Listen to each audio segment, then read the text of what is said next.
একটা লোক কিভাবে নিজের আত্মার সহিত ঈশ্বরকে খোঁজ করতে পারে?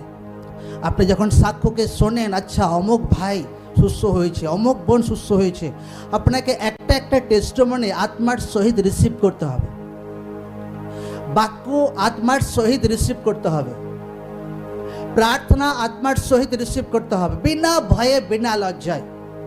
লোকদের ভয় কোনোদিন নিজের জীবনে কাজ করতে দেবেন না, তো ঈশ্বরের সামর্থ্য কোনোদিন নিজের লাইফে দেখতে পাবেন না লোকদের ভয়। হালেলুয়া, জোরসে বলো হালেলুয়া। এই হয় পুরো হৃদয় সহকারে, পুরো আত্মা সহকারে, পুরো স্পিরিট দিয়ে যখন ঈশ্বরকে খোঁজ করব। বাক্য বলেনি যে নিজের বুদ্ধিতে, আত্মাতে একদম। তো ঈশ্বরকে আমরা, ঈশ্বরের উদ্দেশ্যকে আমরা পাবো, ঈশ্বরের দয়াকে আমরা পাবো, ঈশ্বরের গ্রেসকে আমরা পাবো, ঈশ্বরের অনুগ্রহকে আমরা দেখতে পাবো একদম।